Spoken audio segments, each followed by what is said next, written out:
Hi, welcome back. This has been a while, so today I'm going to do a quick shoe review for the Adidas EVO SL. This is the basic version. This is not the woven version, and yeah, I've put in let me see, about 39 miles in them totally, split across like 3 runs. And the main reason I bought them was because I trust the training shoes for like marathon, which is the was the Adidas Pro 3s. They basically snapped one of the rods inside, and so I wanted like a training shoe that I could use for just for getting the miles in, long runs, speed sessions, things like threshold runs and intervals and all that sort of thing, just to sort of bank loads of miles in without having to use sort of plated shoes for training.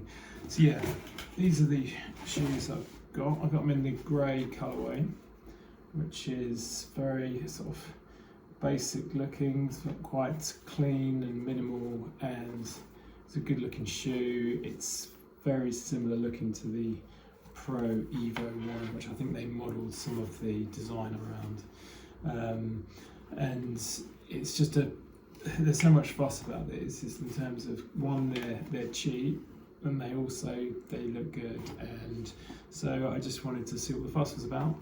So I picked these up for about £100. I think they usually retail like 130 on the Adidas site. And the main selling point of these is that you get a big slab of the Lightstrike Pro foam, which is their sort of premium foam. But the sort of foam they use for the midsole here is this is the older style, which is is harder and more bouncy and probably more durable, but it's the same sort of foam that you get on like the older Adidas Pro 3, not the newer Adidas Pro 4. So it should last a long time. So if we start at the top, basically you've got an engineered sort of mesh sort of upper, which is very breathable, and a bit of a sort of toe bumper there, and pretty basic, cheap, slippery sort of cotton feeling laces.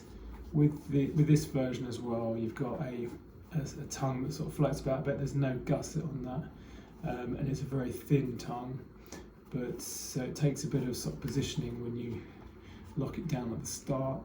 But it can, I've heard things that it can actually move around a bit. Very cushioned sort of heel cup and counter. You've got a sort of glued in thin footbed, and yeah, the upper will probably be the first thing to go in compared to the midsole, which is probably pretty much bomb-proof. So yeah, going down to the midsole, you've got 38 in the heel and 32, I think, in the mid forefoot. So it's a 6mm drop, and yeah, it's just a big slab of Lightstrike Pro foam, of the older, harder, more bouncy foam. The geometry was taken kind of from the Pro EVO 1, and yeah, and then going down to the outsole, you've got a sort of thin strip of the Continental rubber there for the mid forefoot, with some sort of cutouts with exposed Lightstrike. Then you've got these clear strips at the back there, just for the sort of heel striking part. Yeah, I mean, this, in a nutshell, that's kind of what it is really. It's a cheap version for a training shoe, which has still got like a super foam and a good outsole. So this Continental rubber outsole, it's amazingly durable considering how thin it is. Yeah, I know that from previous shoes like the Adidas Pro 3s, which just the outsoles just last for ages considering how thin they are. And the grip's not too bad. I mean, it's pretty flat, so I'll definitely not use it for sort of trails unless they're bone dry. Otherwise, you'd be slipping all over the place. yeah, it's quite a big wedge. There's no plate in it, so that's the one thing which can cause stability issues, I find, laterally, like because it's quite high up. When you really push down and go through your gait cycle, it can have that sort of slight wobble as it hits the ground, and that's something which I don't like that much at all, because it's these shoes, the Adidas ones especially, I'm used to them having the energy rods in, which stabilise things as well as giving you that extra propulsion. So they're the more sort of super trainery type. But because there's no plate or anything in this, or rods, you do get a slight lateral instability, which I don't like that much. And I'm told that it does get better when you break into the foam a bit, but the foam can take some breaking in, because it's such a, I mean, if you put a durometer onto that, you would see that it's very, very sort of hard and bouncy and durable.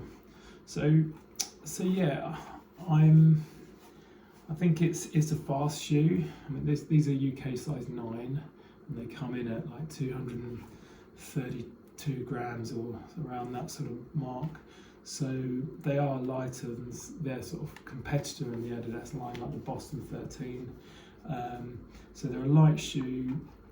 I can hit the paces on these, because the sessions I've done a 4x4 Norwegian 4x4 sort of so it's 4 minutes on, 3 minutes off, 4 minutes on, and those I managed to hit the paces, and you do get a nice bounce off it.